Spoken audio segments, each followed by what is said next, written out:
Ms. Pratt, are you going to be able to use the restroom this morning? Well, I was gonna talk to you about my medical law. Okay. I don't know if they told you. They did, but I know that even with that issue, you still go to the restroom. 3 days or so. Yeah. So why are you, We come can up, draw blood, I mean. well, we're not going to draw blood. Come up here.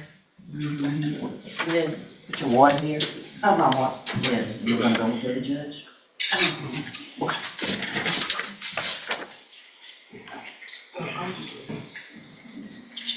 When's the last time you smoked marijuana? It was one of those little gummy things from the vape store. Uh-huh. I guess it's THC, but Why are you, I just said marijuana, but it's THC, which I thought was the same. it is the same. It'll show positive. Okay. It's all derived from the same stuff. And if you have a felony court case pending, I would think you wouldn't want to have anything in your system that would have you test positive, right?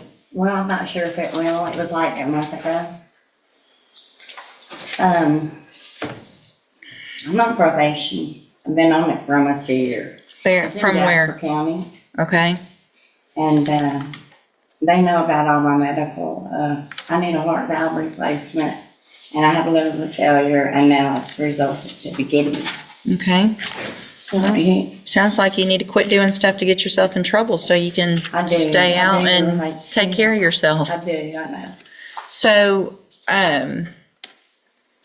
what I'm going to do this morning, Ms. Pratt, is reset your case for you to hire a lawyer.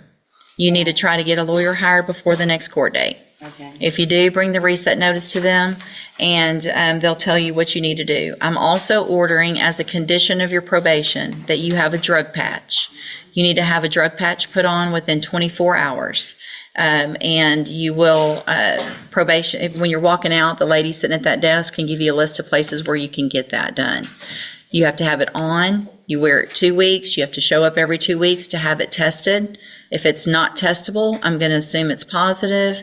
If you don't go show up when you're supposed to or go get it, I'm going to assume that you're using something that's illegal. Your bond will be raised and you'll be in jail. Do you understand?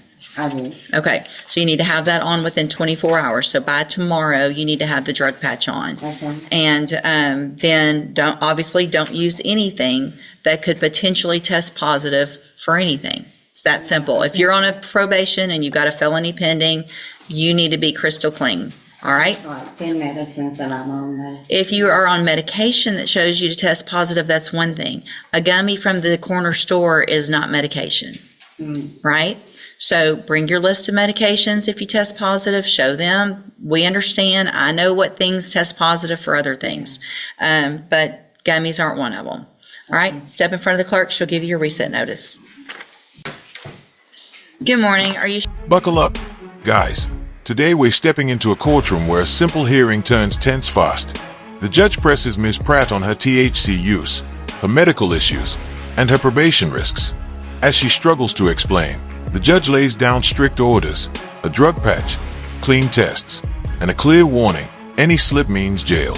This opening sets the tone for a long morning of hard truths. Laura Dawson, and Miss Dawson was previously in court, entered a plea of guilty to the state jail felony offense of abandoning or endangering a child.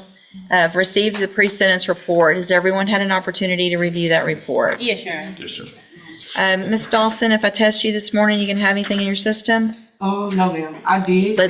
We're going to double check this morning before we go forward. Have a seat in the jury box. On my thing, she told me to tell the truth. Yes. I heard the dispensaries and everything, but she said that she was THC. Right. So did they tell you probably shouldn't be doing that so you don't test positive? So I don't think you're using something illegal? No, because it wasn't me smoking. It was something like a gummy that was supposed to help relaxing. Right. But if it's going to test positive, then I'm going to assume the worst. So we'll get to that in a minute. I want to test you this morning, see what's in your system, then we'll go forward in a minute. Have a seat over there in that jury box. Ms. Dawson, you tested positive for THC, which I think you anticipated, but you also tested positive for ecstasy or MDMA. Wait, what?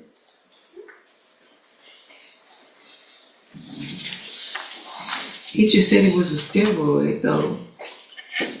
And I got a shot. I went to the hospital. I had a bad UTI. It was bad to the point where they had to give me a shot in my butt. They told me to get in my butt, or right here. I told them I wanted to get in my butt. When was that? This is last week. But MDMA, like, what is ecstasy? Ecstasy. All right, let's do, here's what we're gonna do. No, I don't like that. Like, that's making me look bad. That's making me look bad. Well, If you don't give- listen, Miss Dawson, listen. I don't like. There's worse things in here that are making you look bad than testing positive for that. That's why. Just listen. All right, you're gonna get your probation. I'm gonna do that today, but there's gonna be some conditions so that I make sure that you're not using anything that you're not supposed to, including gummies or anything that you think, whatever it is. And can I tell You don't- this? I'm not a abuser. Last year I was just working for. All right, guys. Now we move into the moment where everything takes a sharp turn. Ms. Dawson's drug test comes back positive not only for THC but also MDMA, sending her into panic as she insists it must be from a hospital injection. The judge stays firm, reminding her that excuses won't fix the situation. Tension rises as she tries to defend her character, fearing how this makes her look. State of Texas. I'm not an abuser at Okay. all. I don't. Listen. No, I just want to know. Like, We're gonna find out. Then you're not gonna have trouble. That's making me look bad. And I- Listen, Miss Dawson, just pay attention to me for a minute, okay? You're okay, all right? Anything that makes you look bad or that you feel like isn't true, all you have to do, you're going to be on probation, is be successful on probation, and that's all we all want, okay? No, So I just listen, want you to know. you already told me, you've already said it, okay? I understand that you're not sure what this is. Maybe it's from the shot. It's okay, all right? We're going to make sure from this point forward that you don't have any issues. You'll have certain rules on probation to follow, and then there won't be any issues, right? Yes, but Okay. I wasn't talking about that. I was just trying to express to you, which I know you did say I was going to have my time to talk. I just want you to know I'm not an abuser. Okay, you said I that. don't abuse Okay, drugs. Like, I just. you said that. You've already said it. I told you. But listen, the most important thing is that you figure out how to get your life together for your child. That's what we're really here about today. That you make better decisions than leaving a 2-year-old in a hotel by themselves. That's what I'm worried about. Do you understand? Not a THC gummy, not whatever other thing that happened today. I want you to get your life together. You're young. You have had issues. I see what's going on with your family in here, but we want to break whatever cycle that you've been a part of so that you can be there for your child. Does that make sense? Yes, ma'am. Okay. That's what we want. The best for you, the best for your child, for you to be able to make those better decisions. All right. So I'm going to find that you entered your plea of guilty previously, freely and voluntarily. Find sufficient evidence to find you guilty, but I'm not going to do that. I'm going to follow the agreement that you made with the district attorney. I'm going to defer all proceedings, place you on probation for 3 years. You're ordered to pay the $300 fine and to follow all of the rules and conditions of probation. That is going to include being assessed for any special needs that you need, any counseling, whatever it is you need. We're going to have you assessed for that. And if they say you need to go to a counselor or you need it, whatever it is, those are things to help you, and you're going to be required to do them. Do you understand? You'll obviously be required to test regularly. So any type of gummy, any type of anything, doesn't matter if they say in the shop it won't test positive, don't do any of them. Because even if you go buy it legally, I can't know the difference. It's just going to show up on a test. So don't do any of that. If you need some help with something making you feel better, then go through that counseling and do it the right way through a doctor. Okay? That's what I was going to tell you. Like, I've been on a medicine that they Good. prescribe, like spinal tap.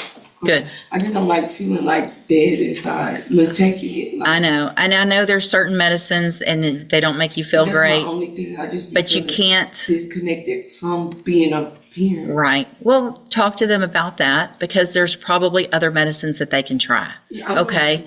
But what you don't want to do is stop taking that medicine and then self-medicate with a gummy or something like that. Okay. That's what you can't do. So continue talking to them. Say, I don't like the way this one makes me feel. Let's try something different. And they'll find something that eventually makes you feel right, kind of in a balance. Okay. If you do everything you're supposed to while you're on this probation, this is an excellent opportunity. You don't have criminal history. You're not going to be a convicted felon. If you successfully complete it, the case gets dismissed at the end. You're going to get to be a mom. You're going to get regular jobs, do all the things that everybody else does, okay? The other side of that is if you violate any condition of probation. So if you don't show up for appointments, you test positive, you get arrested or whatever, you can be brought back in here and you could be found guilty. So you would be a convicted felon. And then you could go to the state jail prison for up to 2 years. Do you understand?